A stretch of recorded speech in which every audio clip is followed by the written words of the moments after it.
yaitu dari Permendikbud nomor 23 tahun 2016, babnya bab 6, pasalnya 12, ayatnya 1 dan 2. Itu teman-teman di sana akan bisa menilai bahwa untuk penilaian KI 3, KI 2, KI 4 itu menggunakan angka dan deskripsi, ya, angka dan deskripsi. Makanya nanti ketika teman-teman mengadakan PTK juga untuk menilainya seperti itu, untuk menganalisisnya itu angka dan deskripsi, ya, seperti itu. Kemudian berikutnya apa ini? Berikutnya Mas Panji. Tadi yang mana sih? Tadi di mana kita? Oh, tadi di sini ya. Oke, sekarang kita, oh ya, tadi sudah ya dianalisis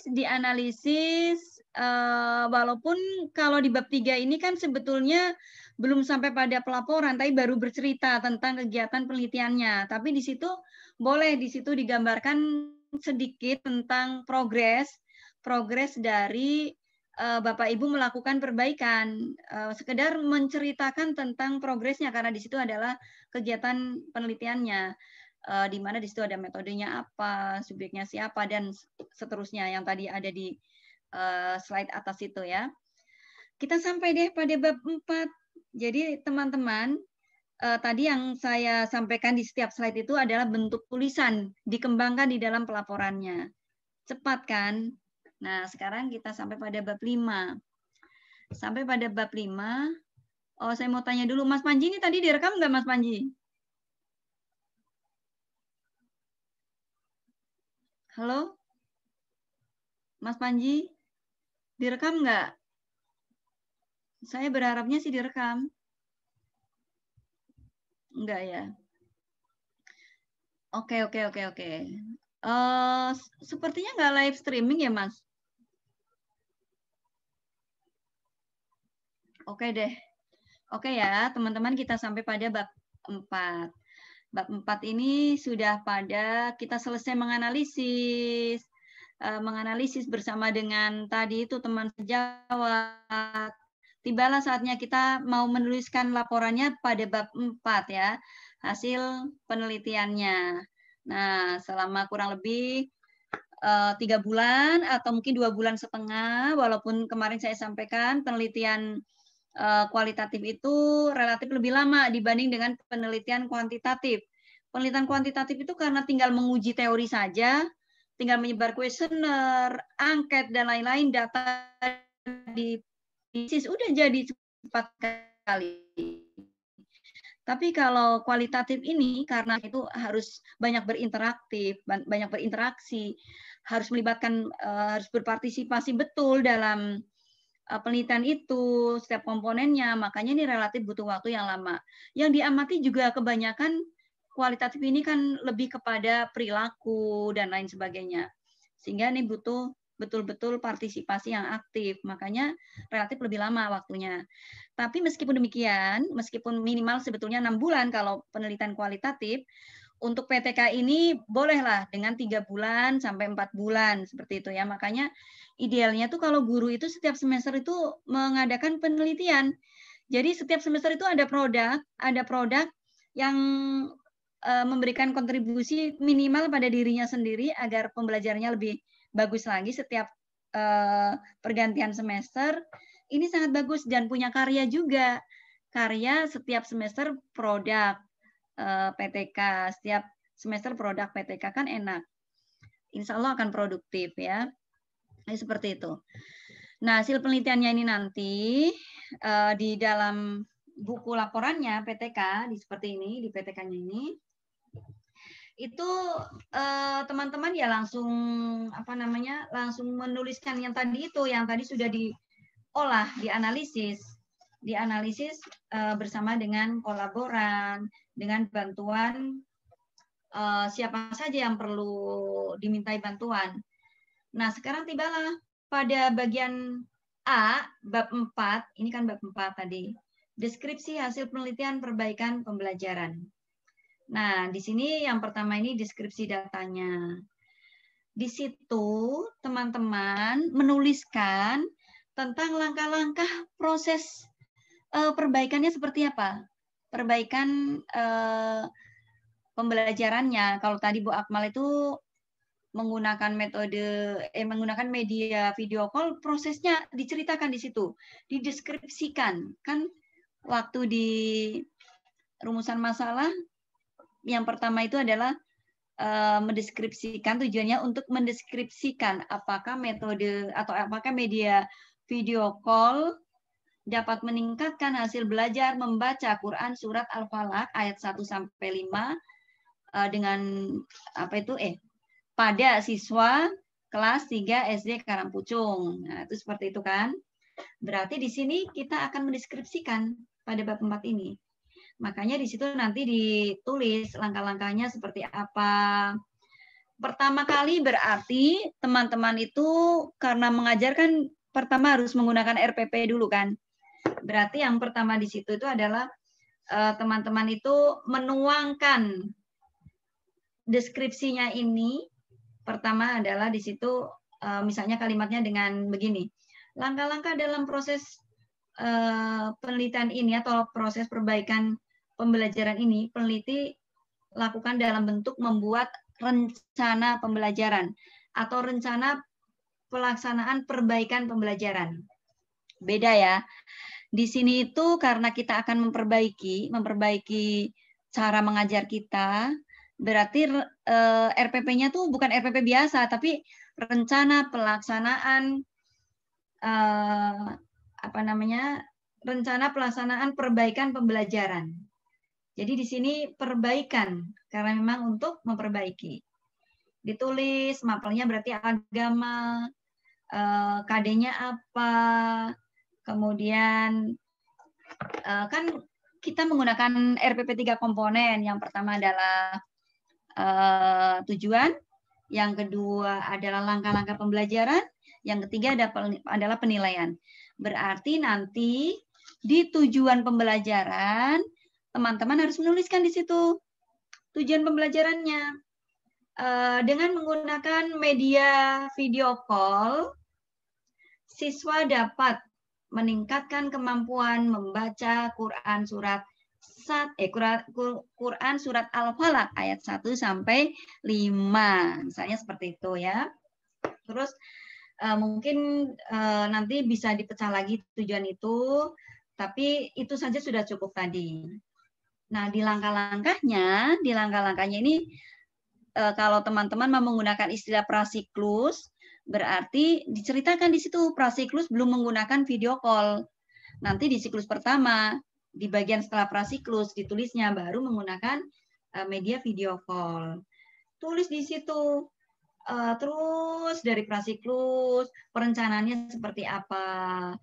Jadi dalam menuliskan kegiatan di sini, teman-teman itu menuliskan 4 tahapan dalam PTK, yaitu perencanaan, kemudian bagian berikutnya di bawahnya adalah pelaksanaan, bagian yang berikutnya lagi di bawahnya adalah refleksi, ya kan?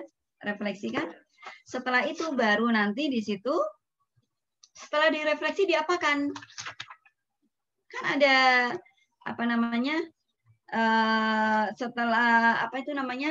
setelah kita berdiskusi dengan kolaboran tadi dengan dengan teman sejawat, atau kalau di sini mungkin kepala sekolah yang jadi teman sejawat, kan bebas, boleh teman guru agama, boleh bukan guru agama, yang penting lebih senior, lebih kemampuannya di atas kita kalau bisa. Atau boleh kepala sekolah. Kepala sekolah juga sangat, malah biasanya kepala sekolah ya, lebih puas biasanya kalau menggunakan kolaboran kepala sekolah. Kenapa? Karena diyakini bahwa kepala sekolah itu jauh lebih lebih di atas kita, baik kemampuannya maupun ya tentang lain-lainnya, sehingga orang lebih memilih kepala sekolah. Tapi kalau kepala sekolah sibuk, boleh menggunakan teman sejawat, tidak harus kepala sekolahnya, seperti itu ya.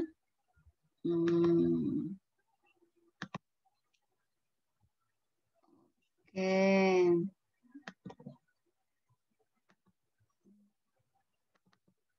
kita masih di sini.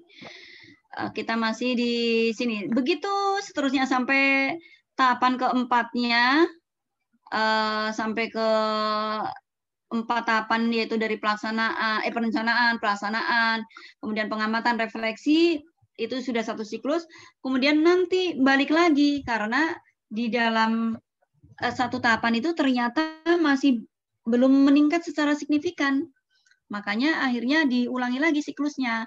Itulah yang namanya siklus. Nah, seperti itu. Nah, di sini ditulis dari siklus pertama tadi cerita. Di situ menceritakan saja, makanya nggak sulit. Karena menceritakan apa yang kita lakukan dari sejak perencanaannya, tuliskan di situ, diceritakan. Perencanaannya itu berarti ya teman-teman di itu sudah mulai menuliskan tentang membuat RPP-nya, kemudian siapa yang akan dilibatkan, tulis di situ, ditulis semuanya, ya, ditulis semuanya. Sampai nanti pada pelaksanaannya berarti nanti di situ juga ditulis bagaimana memanfaatkan media yang tadi itu video call untuk mentreatment atau untuk memperbaiki pembelajaran, yaitu berupa kemampuan membaca, seperti itu, sampai nanti pada refleksi. Pada saat refleksi juga dituliskan di situ. Kegiatan refleksinya itu ceritakan di dalam laporan itu, dalam PTK itu. Begitu ya. Tuh. Nah, setelah itu kita pada pembahasan. Nah, pembahasan di sini tidak boleh lari dari tujuan yang sudah ditentukan di depan tadi sana itu.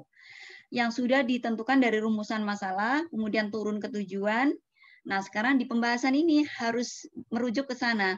Pertanyaannya tadi di rumusan masalah apa, yang di sini dibahas harus selaras. Itu seperti itu ya. Jadi kalau pertanyaannya tadi di rumusan masalah adalah, apakah dengan menggunakan media video call dapat meningkatkan hasil belajar membaca Quran Surat Al-Falaq ayat 1 sampai dengan 5 pada siswa kelas 3? Berarti di sini nanti, di bab ini, bab 4, bagian pembahasan, harus menjelaskan tentang itu. Nah, menceritakan itu dasarnya apa? Dasarnya ya dari penelitian. Dasarnya dari hasil refleksi. Hasil refleksi yang dilakukan oleh guru bersama dengan teman sejawat atau kepala sekolah. Itu ya. Di situ. Gampang kan? Cuma seperti itu. Ya, sekarang saya buka dulu deh. Tanya jawab dulu biar saya nggak capek juga bicaranya. Silakan.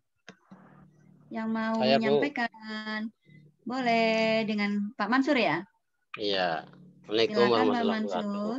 Ya, waalaikumsalam. Ya, ini tadi saya badan terlambat dikit kalau tentang refleksi itu kan merupakan tahap terakhir dari sebuah siklus kan ya, Bu?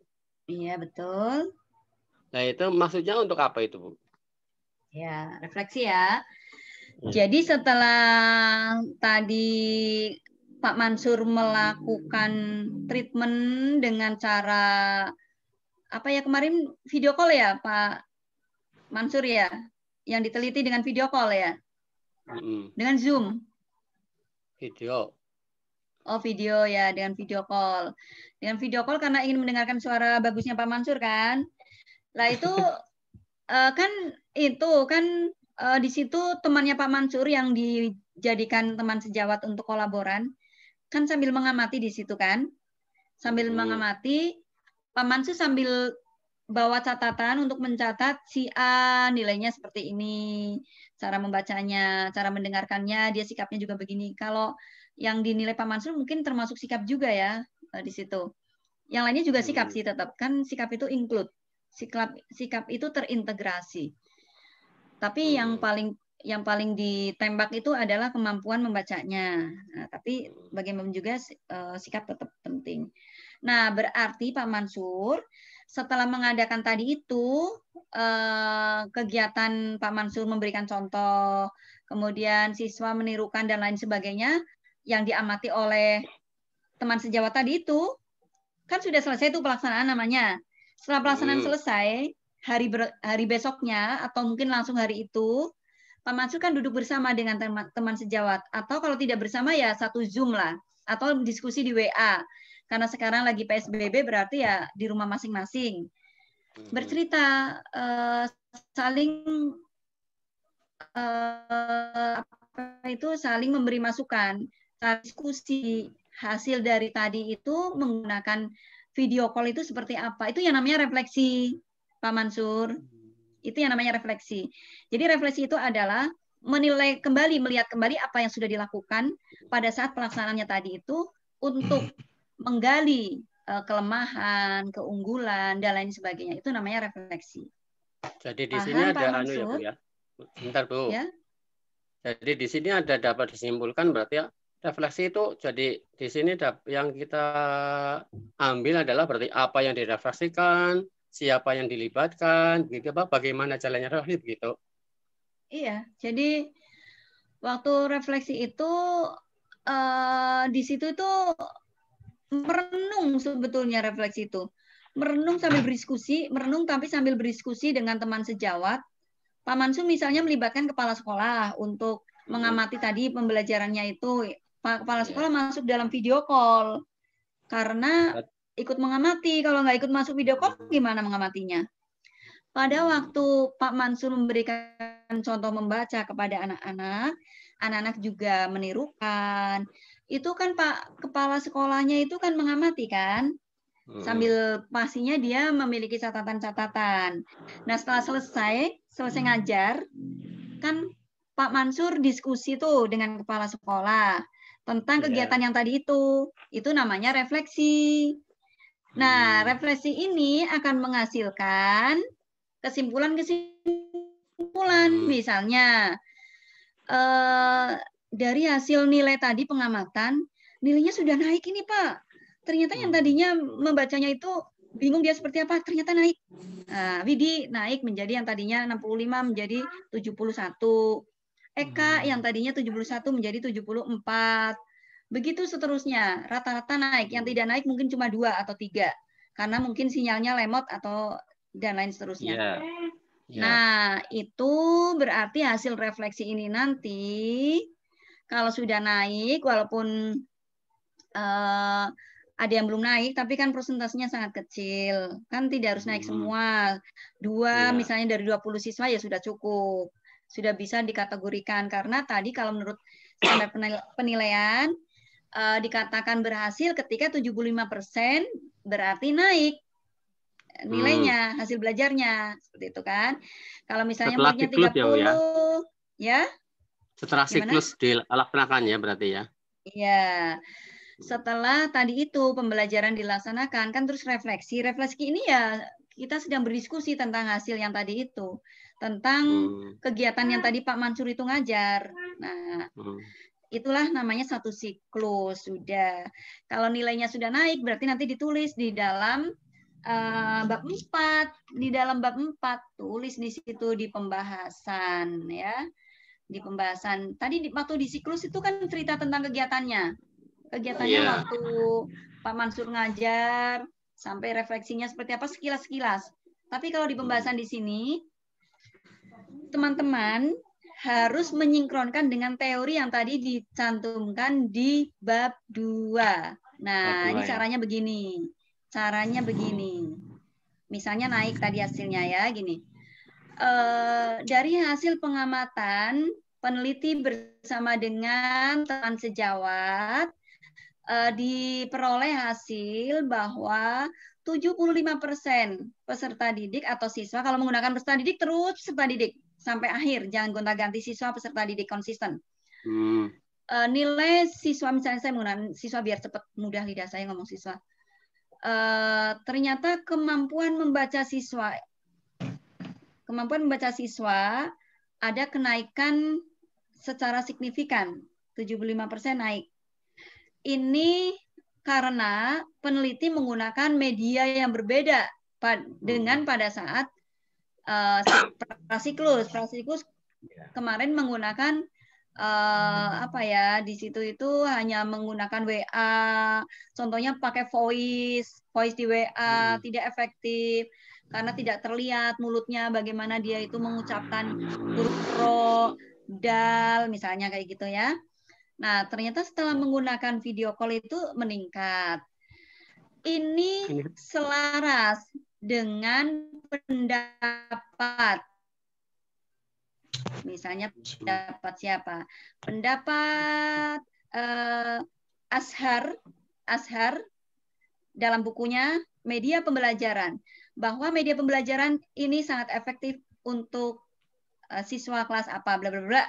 Yang tadi ditulis di kajian pustaka akan dicantumkan di sini sebagai penguat, ya, sebagai penguat. Jadi gunanya kajian pustaka di bab 2 itu sebagai penguat, sebagai dasar untuk menguatkan apa yang kita lakukan.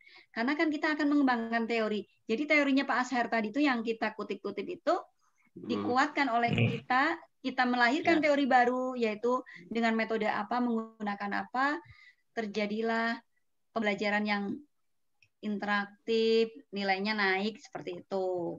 Ini begitu Bu, Pak Mansur. Ya, dapat sedikit tambah. Ini berarti refleksi merupakan dimaksud di sini adalah perenungan apa yang telah perenungan terhadap peristiwa yang terjadi apa sedang apa setelah itu. Perenungan terhadap tadi yang sudah dilakukan pada saat pembelajaran. Kan kalau merenung itu setelah, masa merenung yang ya merenung yang akan juga bisa ya. Itu namanya ngelamun, menghayal. Tapi kalau refleksi di sini yang dimaksud adalah kita itu ketika pelaksanaan siklus berlangsung atau setelah gitu, Dokter Bu? Ya, kita jangan pikiran kita jangan terkotak pada aduh ini siklus bukan ya, aduh ini keluar dari siklus apa enggak. Ya, kita akan sulit begitu. Intinya gini, Pak. Intinya itu penelitian tindakan kelas itu tahapan-tahapan itu harus ada gitu loh. Yang pertama tadi merencanakan dulu, terus melaksanakan. Gitu melaksanakan pengamatan. Ya, makasih Bu. Suaranya lobet ya. Terima kasih. Insya Allah ya bisa lah. Assalamualaikum Bu. Anu lagi lobet gue gara-gara komentu lah. Gara-gara Mas Ridho muncul. Iya, kok kan muncul. Lihatnya pada ngatuk kabeh kayak Mas. Lihatnya lagi ngatuk kabeh. Iya, ya Mas. Nah, suara mikir. Bu, tanya Bu, ini nanti mana sih bunya? Masuk tok ke sing mayak kita. Bu, Assalamualaikum.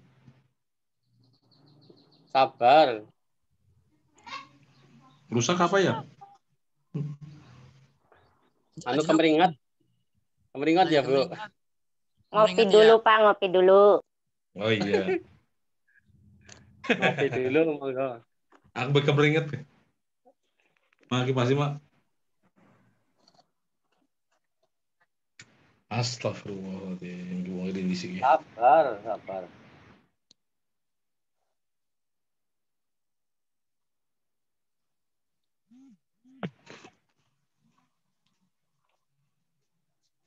Kayaknya listriknya mati nggak nih Bu Inung kayaknya.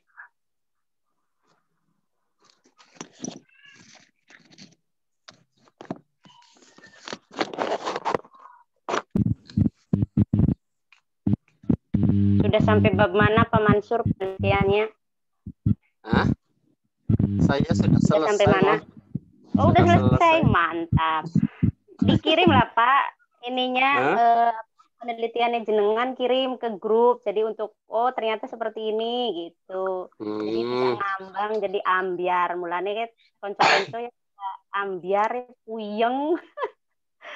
Sing ngirim ya sing nom-nom, sing tulisannya bagus-bagus. Loh, tulisan petikannya apik kabeh.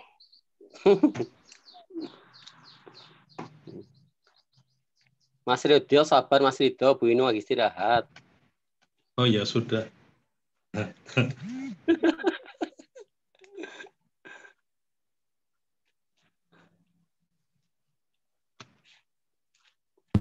Aduh, mati teman kayak sinyalnya.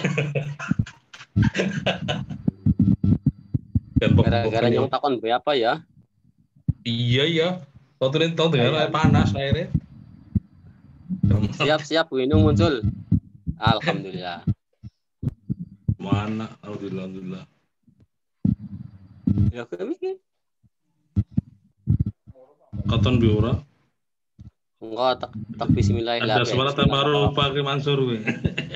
Ada suara tambah rupa dan Mansur. Acok. Anu wis tua mbok bosen.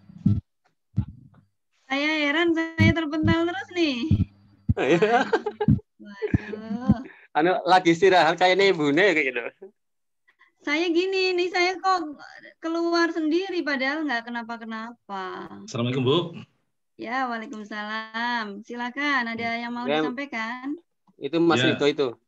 Ini Bu. Ya. Tadi Ibu mengatakan ada 4 teknik PTK, tapi Ibu nyebutkan 3 tok apa kurang 1 ya? Perencanaan, pelaksanaan, dan refleksi. Satu yang lagi apa Bu? Pengamatan. Pengamatan. Pengamatan. Yang setelah pengamatan dulu. Ora mirengna kowe. Yo, enggak, tadi kan lagi keluar sebentar. Iya, nggak apa-apa ya. Terus yang berikutnya ini Bu, untuk apa? Waktu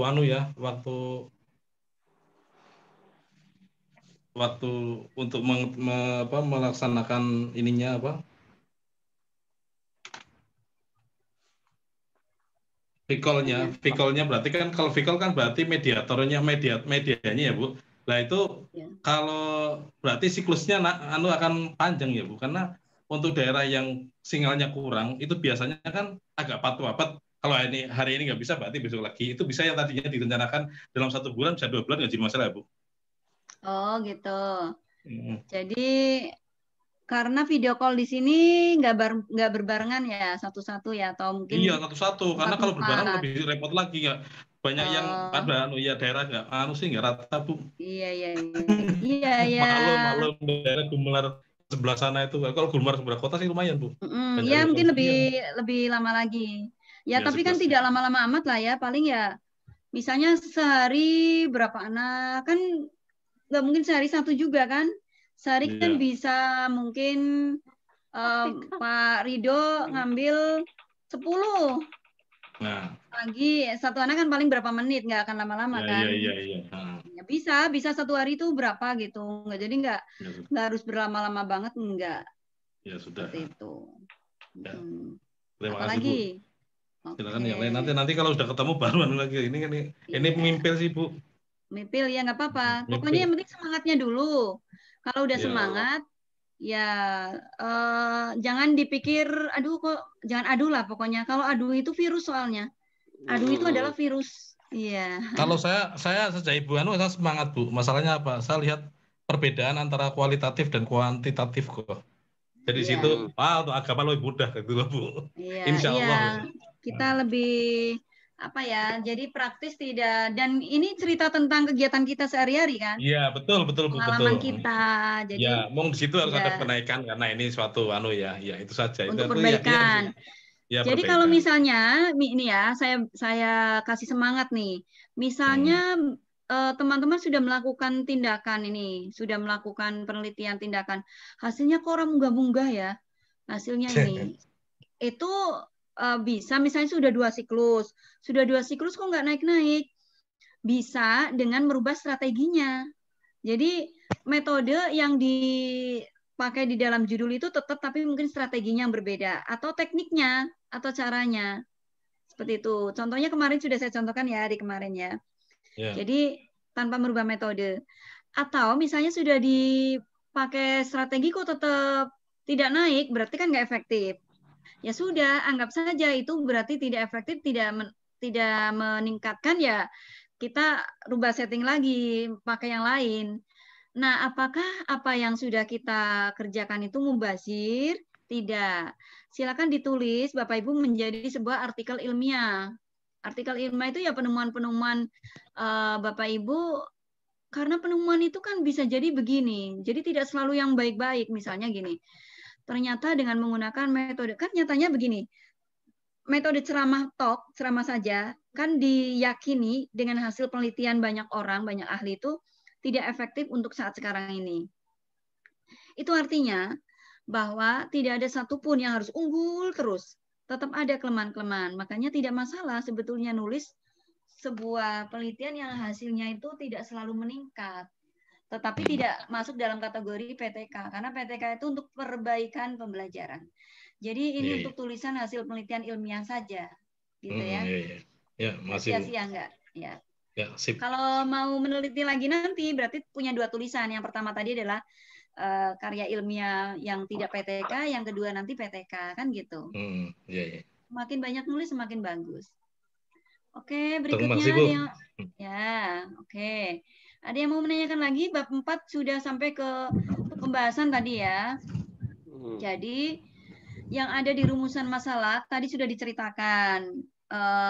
Ternyata pada bahasan pertama itu merupakan jawaban dari rumusan masalah bahwa media video call meningkatkan kemampuan membaca siswa kelas 3 SD Karangpucung. Jangan lupa di situ itu nanti dikuatkan dengan teorinya ya, ditulisnya. Dikuatkan dengan teori yang tadi sudah ditulis di bab 2 untuk penguatnya. Itu artinya Bapak Ibu mengembangkan metode mengembangkan teori yang tadi disampaikan oleh pakar. Ini perbedaannya dengan kuantitatif. Kalau di kuantitatif itu menguji. Makanya kalau hasilnya tidak ini ya berarti gagal. Menguji bahwa apa itu yang ada di hipotesis itu akan dibuktikan pada saat mereka menganalisis data penelitiannya. Kalau ini tidak, ini tuh mengembangkan, bahkan akan membentuk teori baru. Ini bedanya PTK penelitian kualitatif dengan kuantitatif. Kita lebih asik kok sebenarnya di kualitatif ini. Tapi masing-masing punya keunggulan, Begitu ya. Oke. Nah, sudah kita sampai pada yang pertanyaan kedua pada rumusan masalah. Kalau tadi sudah ya, saya anggap sudah selesai. Guru di situ menceritakan jawaban bahwa metode apa bisa meningkatkan hasil belajar. Dikasih landasannya di situ teori-teori para ahli. Sekarang pembahasan yang kedua yaitu bagaimana media video call dapat meningkatkan kemampuan membaca surat Al-Falaq bla bla bla bla. Berarti di sini peneliti dalam menulis laporan menceritakan tentang efektivitas metode itu tadi. Ya. Menceritakan tentang cara kerja dari media yang dipakai itu tadi untuk treatment seperti apa, sambil diceritakan hasilnya seperti apa dari hasil refleksi tentunya ya, dari hasil refleksi. Dalam penulisan di bab 4 ini juga perlu nanti peneliti atau teman-teman itu menuliskan pendapat teman sejawat, dicantumkan biar meyakinkan bahwa penelitian itu adalah penelitian kolaborasi. Kenapa sih harus kolaborasi? Kenapa tidak sendiri saja? Ada yang bisa menjawab? Kenapa penelitian ini harus ada kolaborannya? Kenapa ya? Ya, suaranya diaktifkan dulu, Pak Rido. Suaranya diaktifkan dulu, Pak Rido. Ya, untuk akurasi Bu, akurasi data agar umum gitu loh ya. Kebenarannya mendekati kebenaran umum ya. Betul, karena kita menilai diri sendiri takutnya subjektif ya. Ya, betul. Kalau ada orang lain kan jadi lebih objektif. Kita menilai diri sendiri kan kadang-kadang subjektivitasnya tinggi, makanya kita butuh teman lain untuk mengakurasikan itu tadi, betul ya? Oke, ya karena teman-teman sudah banyak yang jadi peneliti, jadi saya kira memang tidak terlalu menyulitkan ya. Ya, jadi nanti di bab 4 ini silakan pada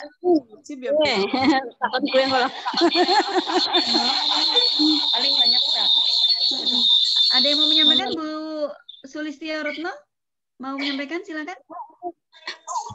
Saya mau tanya masalah itu, kalau apa yang diteliti itu siswanya kurang memenuhi, bagaimana yang muridnya sedikit? Ya muridnya sedikit, bagaimana itu? Muridnya berapa memangnya? Ya minim lah Bu, karena mau direkrut ceritanya. Berapa minimnya? Sekarang tinggal 17 siswa. Oh, 17 itu tidak minim, Bu. Tidak minim. Bisa, bisa. Bisa ya? Bisa. Jadi di dalam satu kelas itu ada 17 siswa. Bisa diteliti jadi PTK, nggak masalah. 17 itu kan sudah, kan satu kelas itu sudah termasuk kelas, kalau kelas yang konvensional kan banyak memang, itu tidak efektif. 17 itu adalah kelas-kelas yang efektif. Malah kalau kelas-kelas yang bagus sekarang tuh sekolah-sekolah internasional itu kan paling banyak itu 15. 10 sampai 15. Iya. Ya. Jadi boleh. Ya. 17 itu nggak sedikit, Bu. Itu ideal. Ya. Oke ya. Ada lagi, silakan.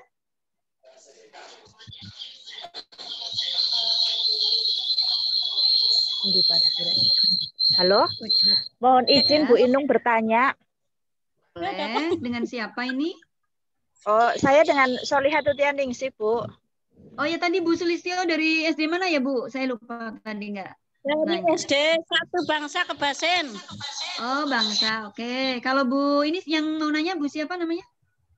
Saya Solihah, Bu, dari SD 1 Piasa Soma Gede. Oke, silakan Bu Solihah.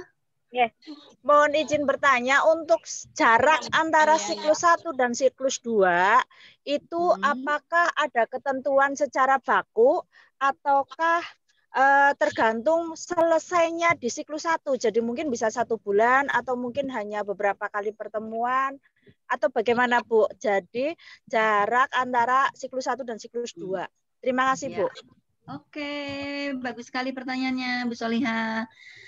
Apakah ada ketentuan baku yang dipatok bahwa siklus 1 harus sekian lama? Tidak juga sih. Tapi ada yang namanya asas-asas rasional. Asas rasional itu adalah asas yang dipakai untuk mensinkronkan apakah yang kita lakukan itu rasional atau tidak. Yang tidak rasional contohnya begini.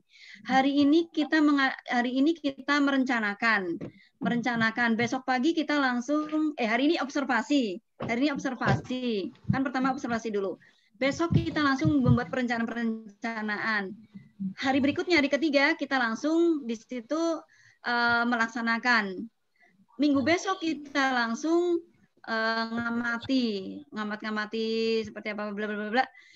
Kemudian nanti di akhir bulan, masih dalam bulan yang sama, kita di situ langsung refleksi. Terus disambung lagi, nanti langsung ke siklus berikutnya. Sepertinya tidak masuk akal kan? Tidak masuk akal. Terlalu singkat. Waktu untuk menganalisis kapan? Waktu untuk refleksinya kapan? Nah, ini makanya idealnya itu kan karena kita menilai sikap perkembangan dari anak-anak itu jangan langsung pada saat itu saja lah. Paling tidak ulangannya ya jangan cuma sekali. Untuk mengujinya itu 2 kali biar lebih valid. Kan seperti itu. 2 kali misalnya pelajaran agama dalam satu kelas itu 1 minggu sekali. Kan otomatis berarti minggu berikutnya baru ulangan yang kedua. Iya enggak? Baru ulangan yang kedua sudah 2 minggu.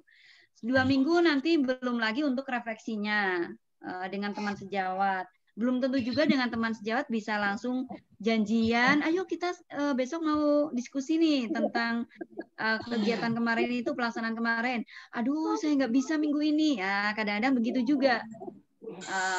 Sehingga idealnya Ibu dalam 2 siklus itu maksimal minimal itu 2 bulan minimal 2 bulan. Tapi akan lebih bagus lagi 3 bulan, itu lebih bagus. Tapi kalau mau 2 bulan juga nggak apa-apa. Tapi nanti untuk pelaporannya, untuk tadi ini nggak termasuk yang observasi loh ya, tidak termasuk yang untuk perizinan dan lain-lain, tidak, tapi hanya siklusnya saja. 2 bulan, makanya idealnya PTK ini dilakukan itu minimal 3 bulan atau 4 bulan dengan pelaporannya. Tapi 3 bulan juga sudah cukup sebetulnya sih. 3 bulan cukup. Tergantung nanti situasi di lapangan seperti apa. Kalau yang dipakai itu seperti sekarang ini, misalnya sinyal ngadat-ngadat dan lain-lain, tentunya mungkin butuh waktu lebih lama lagi. Jadi situasional, tapi tetap menggunakan asas rasionalitas. Itu seperti itu. Tidak ada ketentuan harus sekian lama, tidak, tapi rasionalitas. Begitu ya, Ibu Solihah.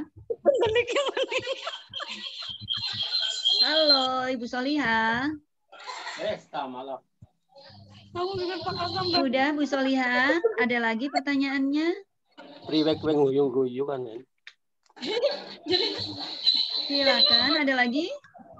Iya, sudah Bu, terima kasih. Oke. Jadi saya ulangi lagi nih sebelum ke bab 5 nih. Sebelum ke bab 5 di bab 4 pada bahasan pertama tadi itu kita kan di bab 4 tadi itu ini ulangi lagi hasil penelitian dan pembahasan ya. Jadi di situ nanti teman-teman itu melaporkan hasil dari siklus-siklus yang sudah dilakukan. Tapi disesuaikan dengan pertanyaan yang ada di rumusan masalah. Jadi kesimpulannya di bab 4 ini sebetulnya menjawab pertanyaan dari rumusan masalah tetapi dijabarkan dalam siklus ya. Jadi tahapan-tahapan dalam siklus itu tetap diceritakan.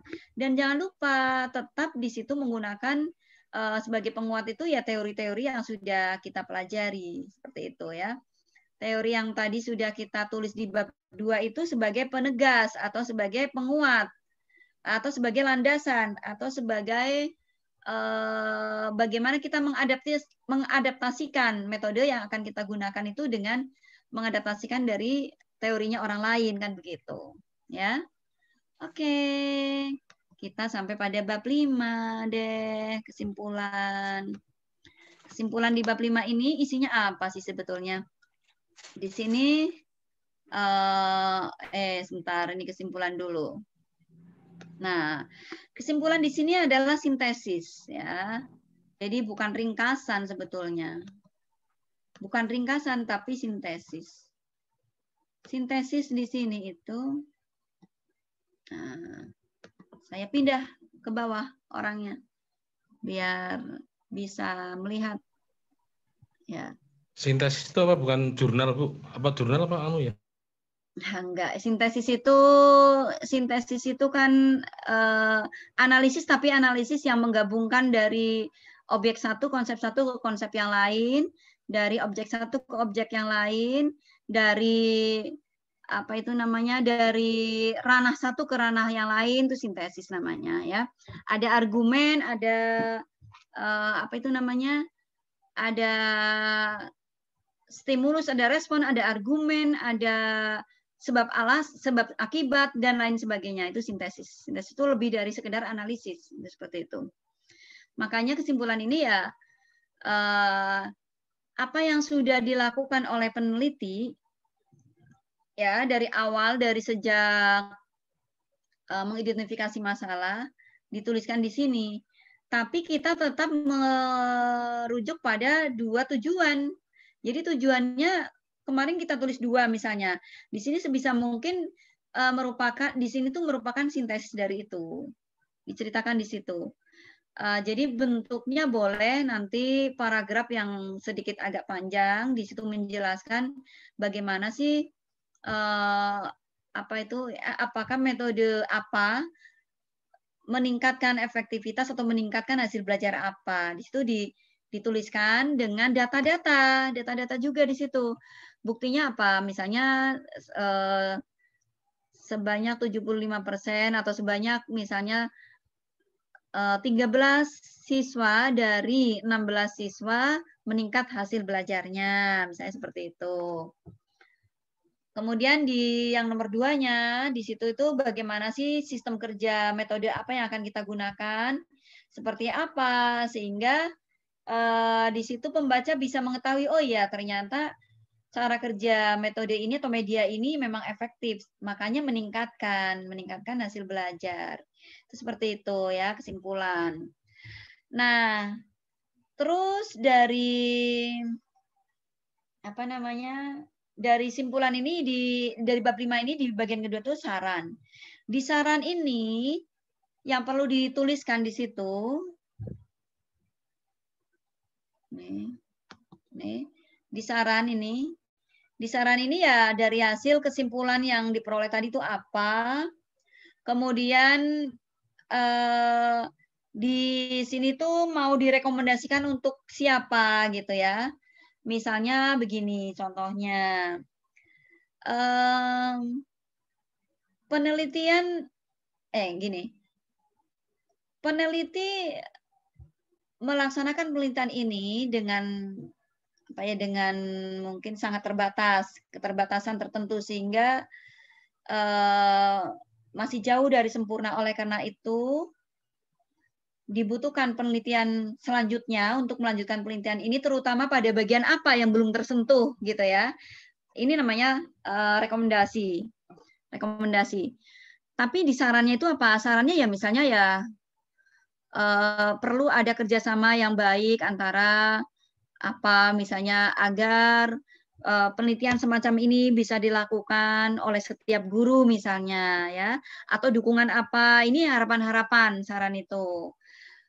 Bisa juga dengan siswa misalnya sarannya itu untuk penelitian tentang media ini disarankan kepada siswa misalnya lebih aktif menggunakan misalnya HP apa gitu ya, jangan HP yang jadul misalnya seperti itu. Jadi tergantung saran ini mau diperuntukkan untuk siapa, itu seperti itu. Gitu ya. Oke, ada pertanyaan silakan. Nah, bagian akhirnya adalah lampiran-lampiran. Lampiran-lampiran ini banyak sekali. Ada saya tuliskan kalau nggak salah di bagian bawah yang perlu dicantumkan.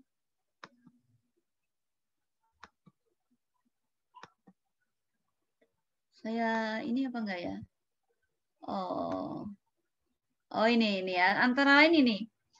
Antara lain itu antara lain.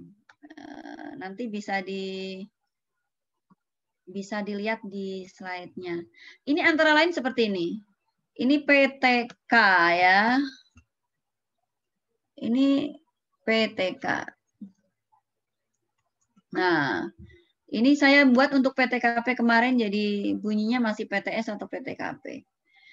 Tapi sama, sistem kerjanya sama. Jadi makanya saya bisa menggunakan itu. Begitu, ini yang perlu dilampirkan seperti ini. Termasuk nilai-nilai, kemudian nilai terendah, nilai tertinggi itu penting dicantumkan dalam lampiran. Nilai terendah kemarin berapa, tertingginya berapa, sistem penilaiannya seperti apa, itu lebih bagus lagi kalau untuk lampiran. Gitu ya. Oke. Ada pertanyaan? Ini pada kemana ya kok pada tidak bertanya yang lainnya?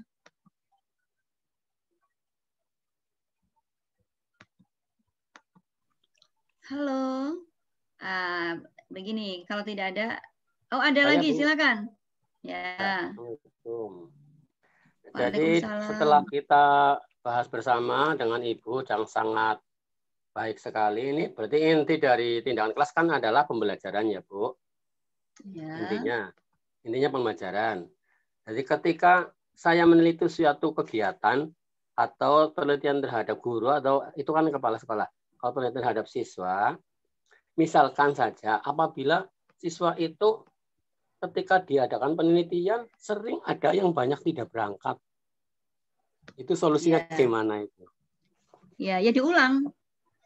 Jadi kalau tidak berangkat berarti memperlambat seperti tadi Pak Rido sampaikan. Aduh lama ini untuk video call, butuh ini, ternyata ini nggak bisa ini, sampai mereka semuanya tertreatment dengan menggunakan metode itu, ya diulang lagi. Berarti memperlama prosesnya. Ini nanti juga akan menjawab pertanyaan Bu Solihah tadi itu. Jika terjadi seperti ini berarti ya siklus itu semakin lama gitu ya. Seperti itu. Kalau misalnya seadanya ya nanti nggak valid hasilnya. Orang siswanya ada 17, yang aktif berangkat cuma atau yang bisa dihubungin pakai video call atau Zoom misalnya cuma 4. Besok lagi 4 lagi, besoknya lagi 5, besoknya lagi 6. Ya berarti harus diulang-ulang terus. Berarti memperlama ini. Itu termasuk kendala kan ya Bu ya? Kendala. Iya. Padahal ketika kita mengadakan tindakan kan harus Smart atau spesifik? Harus smart kan ya? Iya. Spesifik, manageable, dan lain-lain lah. Itu saya lupa. Ya, ya. Jadi ini kendala ya. Itu artinya nanti kan gini, guru ketika akan melakukan penelitian ini sudah observasi dulu. Observasi itu maksudnya kira-kira nanti metode ini pas nggak ya? Tapi kayaknya murid-muridku kan susah ini kalau ini pakai ini kayaknya nggak jadilah ini. Pasti mereka nggak akan ningkat karena datangnya aja pasti susah ini. Nah, itu salah satu observasinya kan seperti itu. Nah, ini jadi pertimbangan kira-kira bisa nggak sukses kalau seperti ini. Berangkatnya aja jarang-jarang. Nanti kalau dipakai untuk treatment apa jadi apa enggak gitu kan. Seperti itu. Lah, apabila tadi kita diterangkan oleh Ibu itu kan masalah metodologi atau metode sekarang pakainya metode. Apabila metode satu didapat kan otomatis kita ada kolaborasi dengan metode yang lain.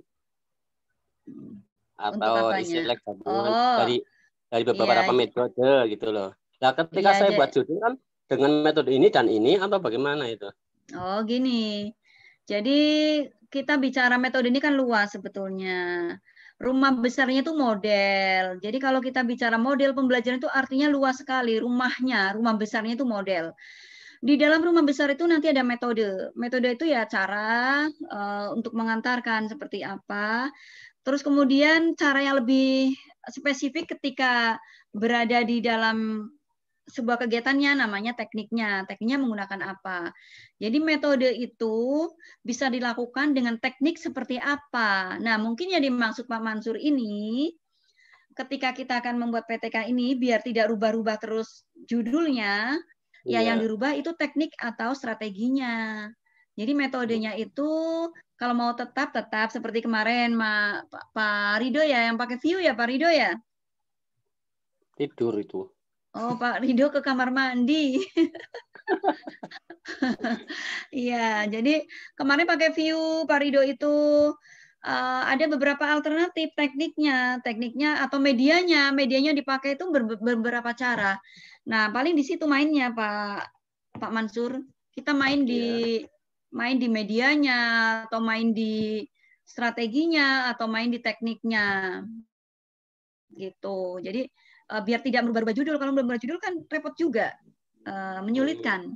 Metodenya mungkin sama, tetapi tekniknya yang dirubah-rubah agar treatment kita ini nanti mengena gitu. Seperti itu. Tapi memang harus realistis kan, Bu? Dan iya, harus realistis. Harus realistis. Kalau tidak realistis ya tidak bisa dilaksanakan. Ini ada pengalaman ini. Ini ada pengalaman, pemahaman tentang seperti ini, masing-masing orang itu berbeda-beda. Pernah suatu waktu kejadian diklat itu yang menyampaikan kan WI ya, Widya Iswara. Yeah. Walaupun saya juga ngisi di diklat, karena saya di Pusdiklat itu narasumber yang diikutkan juga, tetapi saya bukan WI, saya tetap narasumber namanya, bukan WI. Suatu waktu terjadi perbedaan pendapat tentang hal ini, tentang satu siklus nanti tidak boleh merubah ini itu, harus tetap itu. Ada juga yang begitu pendapatnya. Oleh karena itu, agar kita luas wawasannya, kita harus banyak membaca bermacam-macam referensi agar wawasan kita ini terbuka lebar, open minded. Menerima banyak pendapat, menerima banyak saran, menerima banyak masukan-masukan para ahli dan lain sebagainya. Kalau yang dibaca hanya satu buku tentang PTK, wawasan kita akan cepat. Kita akan mengartikan, mendefinisikan itu ya yang sesuai dengan apa yang kita baca. Tapi semakin banyak yang kita baca, semakin luas wawasan kita, sehingga mindset kita ini terbuka lebar, ya. Tidak sempit, tidak sulit untuk menerima perbedaan pendapat. Karena dalam teori tentang penelitian ini banyak sekali pendapat-pendapat. Contohnya juga nanti ya, banyak orang yang meragukan apakah bisa dibaurkan, dicampur dalam satu waktu penelitian kualitatif dengan kuantitatif. Nah, makanya ada istilah mix method namanya. Sebagian orang mengatakan bisa, tapi sebagian lagi tidak. Contohnya nih, dalam beberapa buku penelitian ini yang saya baca, peneliti pemula, untuk peneliti pemula, karena peneliti pemula itu kan ya namanya juga pemula, masih baru-baru gitu kan.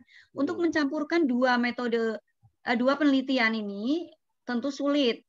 Karena masing-masing punya cara sendiri, punya spesifikasi sendiri, sehingga tidak direkomendasikan untuk memikirkan bagaimana saya akan menjadikan dua metode, dua penelitian ini dalam satu waktu. Jangan berpikir tentang itu. Ini ada profesor yang mengatakan seperti itu. Lebih baik kita meneliti kualitatif saja, kuantitatif saja. Atau kalau misalnya mau menggabungkan, boleh di awal peneliti menggunakan kualitatif. Ini untuk menentukan hipotesanya, ya, untuk menentukan hipotesanya. Nanti kesininya setelah tertemukan hipotesanya menggunakan metode kuantitatif. Ada juga yang seperti itu. Makanya kalau kita semakin banyak membaca, kita semakin mudah menerima perbedaan-perbedaan, ya, semakin banyak wawasan kita, sehingga kita tidak cepat mau dihantam pakai apa saja, ada landasannya. Itu seperti itu. Ya, oke, ada lagi silakan.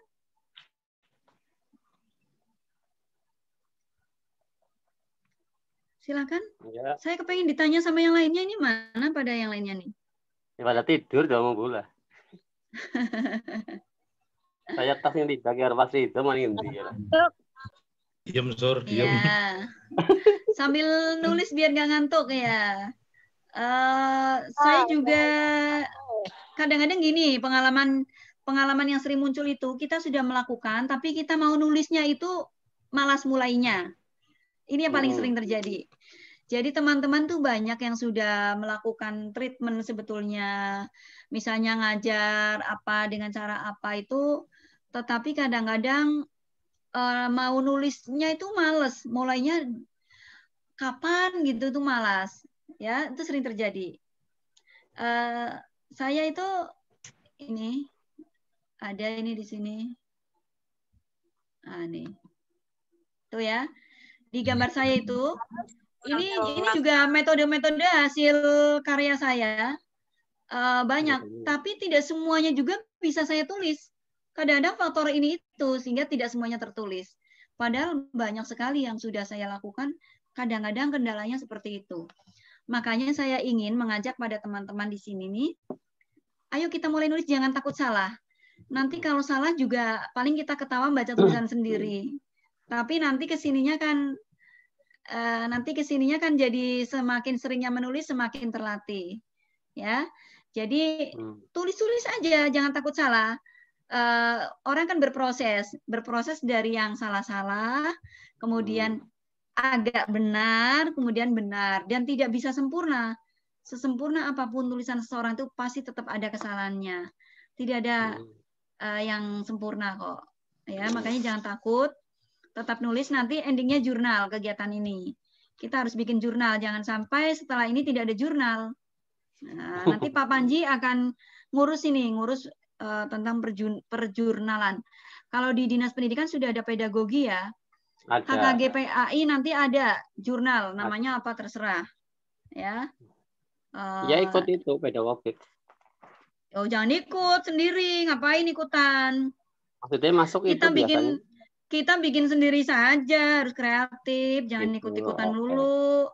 Jadi Pak Panji sudah sehebat ini KKG, jangan sampai kita termentahkan lagi. Kalau di pedagogi itu antri mau ngisi jurnal itu antrinya panjang, sedangkan ini pesertanya sudah banyak sekali nih, 87 ini sampai menit terakhir ini. 87 ini produk semua kan sudah jadi berapa jurnal tuh. Berapa volume. Makanya 1 orang 3 saja. Iya, jadi nanti saya siap juga di situ di jurnalnya itu ya, jadi apalah gitu. Intinya jurnal ulul albab apa ya, Bu? Atau apa gitu ya. Gimana? Jurnal ulul albab apa? Ya, terserah. Namanya silakan nanti dibahas dengan teman-teman. Yang penting ide-ide teman-teman itu, hasil karyanya itu terakomodir. Jadi tidak harus antri kemana-mana gitu kan. Pokoknya jangan takut salah lah. Pertama jurnalnya jelek nggak apa-apa, yang penting sudah berbuat. Karena semua orang berproses, tidak ada yang langsung jegluk, langsung bagus tuh nggak ada. Ya. Dan saya lihat itu di sini kan banyak yang sudah S2 nih. S2-nya tuh saya lihat berapa orang itu banyak. Meskipun masih lebih banyak S1-nya, tapi kan paling tidak menjadi modal untuk bergerak kita punya jurnal, itu begitu. Kemarin buku ceritanya kan sudah banyak katanya, nanti produknya banyak nih KKG jadinya. Ngalah-ngalahin SMP mudah, dan SMP. Ya? Cerita lebih mudah daripada itu. Iya. Saya pernah mengikuti dulu ketika anak menulis untuk apa wilayah kajiannya kan untuk cerita itu lebih mudah dari dibanding dengan PTKA gitu. Cara penulisannya. Dulu saya pernah ikut di gedung Sarwa Mandala di Ginas itu. Alhamdulillah saya menulis tidak saya sampaikan ke sana tapi sampai sekarang.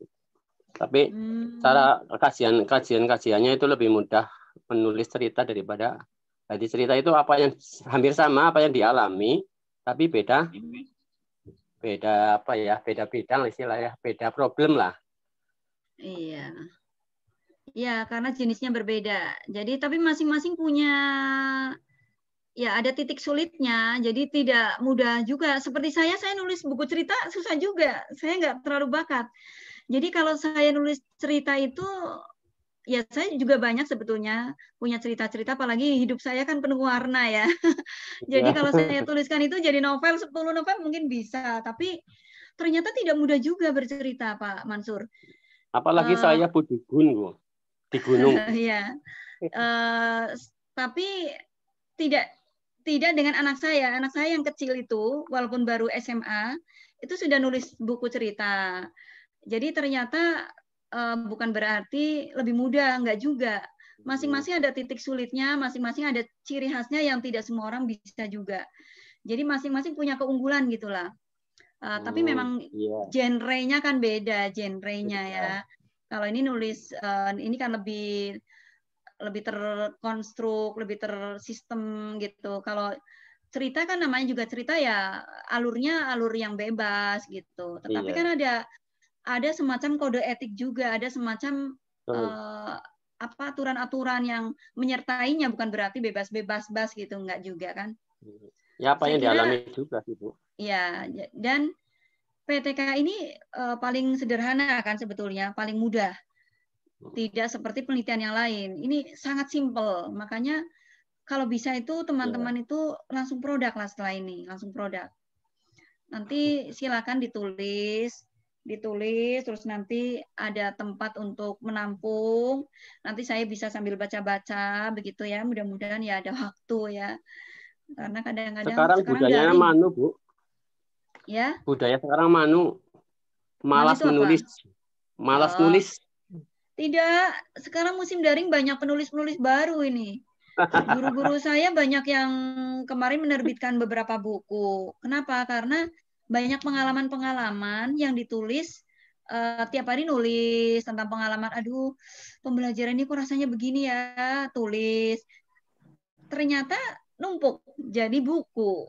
Nah itu dia. Jadi saya kira hikmahnya COVID itu justru melahirkan banyak penulis, Pak Mansur, bukan sebaliknya. Seperti saya ini sudah manu, malas nulis. Malas nulis ya. Bu Inung. Dulu ketika saya tesis semangat Bu. Ya. Boleh nanya ini Bu. Ya, Ayi dengan Bu. Siapa? Ya. Ayi Bu. Oh ya Bu Ayi, silakan Bu Ayi. Assalamualaikum Bu Inung, sehat Bu Inung. Waalaikumsalam, alhamdulillah. Iya lama tidak berkabar ini. Pernah saya konsultasi juga ya Bu, udah lama cuma. Oh gitu ya. Iya, syukurlah. Iya. Begini Bu, gimana? Saya itu kemarin memang di awal itu saya ketinggalan informasi ya Bu ya. Saya tuh pengen meneliti bikin penelitian tentang itu loh Bu, untuk meningkatkan hafalan antara guru dengan siswa gitu Bu. Ini sih sedang saya usung untuk penerapan metode tilawati dalam meningkatkan hafalan Al-Quran siswa kelas 4 misalkan. Itu satu. Kemudian kalau untuk gurunya gitu loh Bu, untuk gurunya dalam meningkatkan hafalannya gitu. Dalam artian siswa aja semangat untuk menghafalnya, musuh gurunya tidak gitu loh Bu. Nah, melihat dari masalah yang ada gitu ya untuk siswa itu, kemampuan siswa yang berbeda-beda tentunya, kemudian dalam membaca Al-Quran gitu. Sekarang kan banyak ya Bu ya metode-metode itu, ada metode tilawati, metode al-barqi, metode banyak lah pokoknya. Kalau kita ikutin itu malah jadi puyeng gitu. Kemudian rata-rata hafalan Al-Quran itu tidak sesuai target. Kemudian siswa itu kurang dalam murojaah. Kemudian ini dari masalah yang saya amati gitu ya Bu. Siswa itu belum bisa membaca Al-Quran atau mengenal huruf Al-Quran dengan baik, sehingga saya pengen mengusung dengan adanya metode tilawati ini, harapannya hafalan siswa itu bisa meningkat gitu loh Bu. Kira-kira bagaimana gitu ya Bu? Bagus, bagus. Angkat saja, lanjutkan saja. Bagus sekali, karena memang mungkin kelemahan kenapa siswa tidak tertarik itu karena mungkin nadanya gitu-gitu aja, bosan, nggak ada seni-seninya gitu. Kalau dengan tilawatil kan meskipun ini juga tidak jamin semua suka, tapi paling tidak ini juga nanti perlu diteliti ya. Apakah siswa lebih senang? Saya kira lebih senang lah, karena lebih indah bacaannya, saya kira lebih senang. Jadi silakan Bu Ayi, bagus itu. Silakan. Berarti bisa ya Bu ya untuk. Bisa, maksudnya udah ada yang meneliti tentang seperti ini belum ya Bu? Seandainya ada pun tidak masalah, karena penelitian tindakan kelas ini bisa jadi sama. Yang penting kan mungkin nanti strateginya berbeda. Yang karakter dari siswa yang akan diteliti juga tentunya berbeda, satu sekolah dengan sekolah yang lain, atau kelas satu dengan kelas yang lain. Tidak ada masalah, tidak ada masalah. Nanti untuk bahan komparasi aja. Jadi untuk perbandingan, penelitian ini sudah pernah dilakukan oleh siapa gitu ya. Tetapi ada titik perbedaan. Mungkin nanti Bu Ayi ngambil sisi mananya gitu. Jadi agar tidak nanti terkena kesan plagiasi, beri titik perbedaannya ada di mana, penekanannya ada di mana gitu Bu Ayi. Iya, siap. Iya. Matur nuwun Bu Inung. Iya, saya suka sekali melihat Bu Ayi kemarin ngajar. Cara mengajarnya pasti siswa-siswanya suka. Jadi mohon maaf itu Bu. Nggak apa-apa seandainya tidak sedang workshop gitu ya. Saya mungkin senang mendengarkannya itu karena gini ya, saya amati itu pembelajaran daring itu guru-guru lebih pada cara-cara yang sangat membosankan. Mereka sudah bicaranya formal di depan monitor, tidak ada selingan, kemudian siswa mengamati, siswa itu sangat jenuh. Tapi dengan cara-cara yang ya mungkin seperti Bu Ayi misalnya kemarin, ya mungkin teman-teman yang lain juga banyak begitu.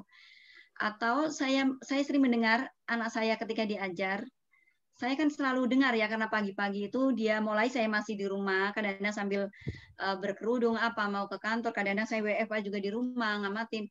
Guru-guru anak saya juga sangat menyenangkan.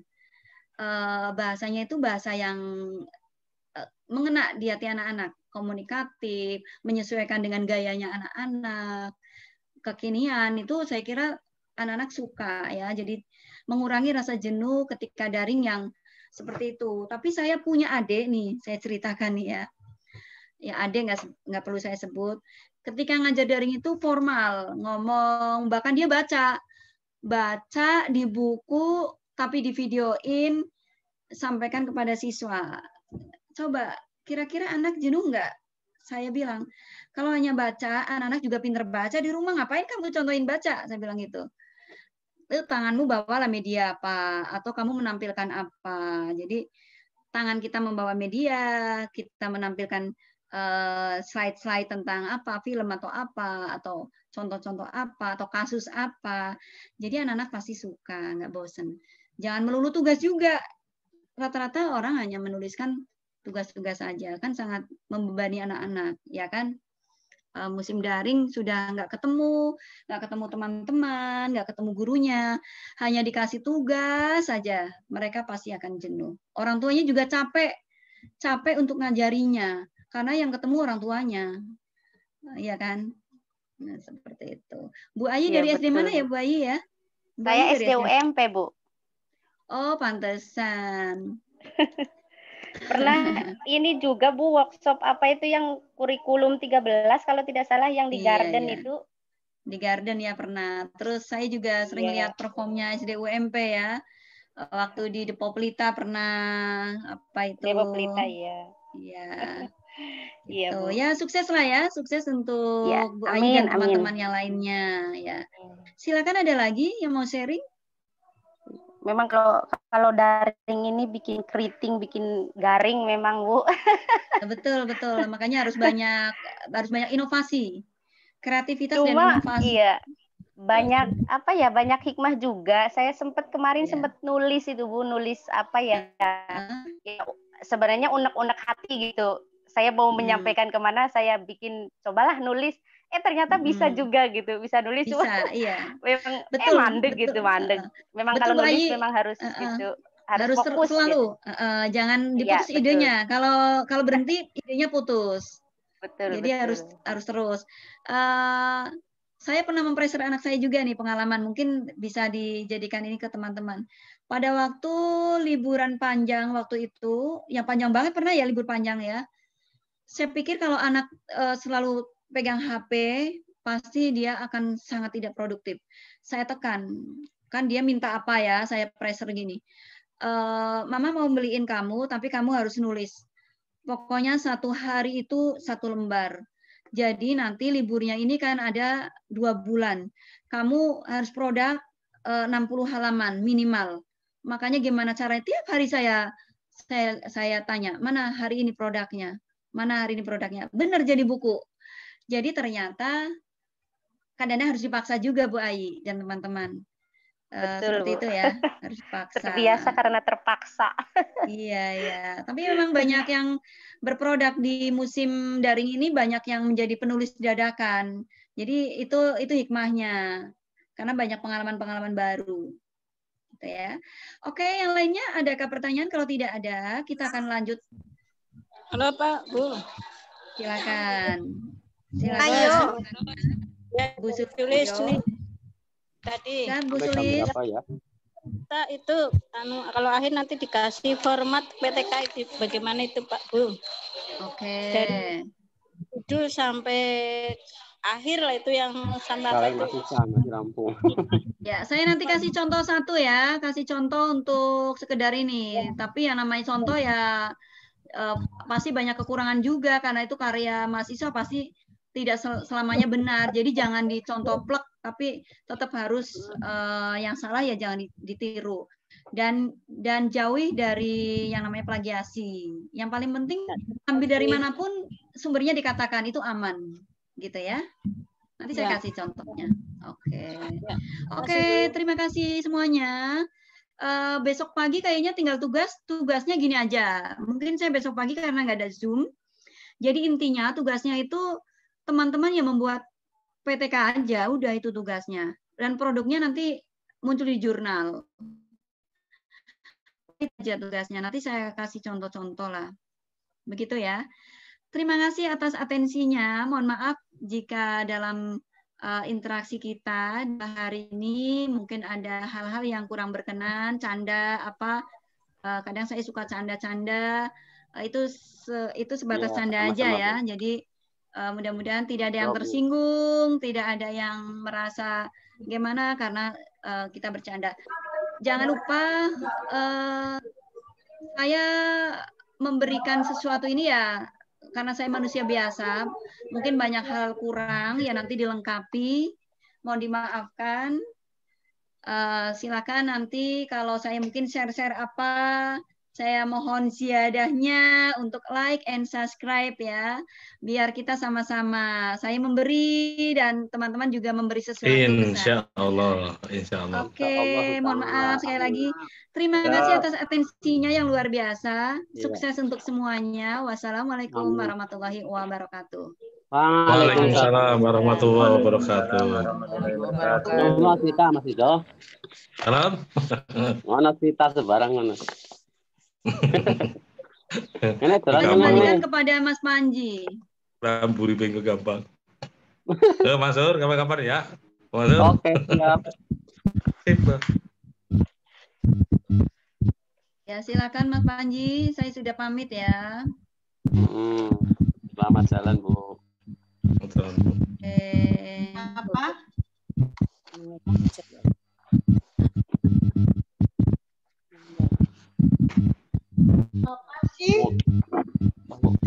Mas Ridho, anu kok malah dolan-dolan iki.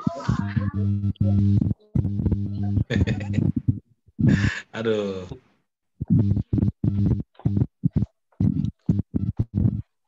Assalamualaikum, yang wis mengundurkan diri ke. Amari ngalas. Waalaikumsalam warahmatullahi wabarakatuh. Assalamualaikum. Waalaikumsalam, sami-sami. Pak Mansur, Pak Ridho ini bisa bimbing kami nih Pak. Pengalamannya ditularkan. Insya Allah Bu. Saya bisanya bimbing tesis, Mbak. Ya sekalian tesis. Tesis dulu baru kuliah gitu loh Pak. Mansur. Kayak Bu Maya gitu loh, warah kok. Bu Maya kalau anu Bu Maya ta. Maya iki anu kayak lagi mumeten kayak. Aduh dicerita ora kenal Sur, benang Sur. Ora kenal kok bukan dicerita. Buka kartu ya Pak ya. Anu demang Maya gitu melu kayaknya kok gini iki kok ampleng kowe kok. Parah ya, parah ya. Ya sudah, ya Assalamualaikum. Waalaikumsalam ya. Pak Ridho udah berapa penelitiannya Pak Ridho? Ini baru mau 2 tapi tahun kemarin 1 sih belum digunakan gimana ya? Mantap. Berbagi lah Pak. Gonyong ya. Pak Mansur sedang ini apa? S3. Mengundurkan diri. Kenapa Pak? S3 itu disertasi Sur, disertasi lo kacau kayak akeh banget. Mengundurkan diri lah, orang sesuai lah. Anu Islam kontemporer. Yalah. Ini kok si muni bae. Oh. Debat ini luar biasa ini ya. Wah ngomong bae jan.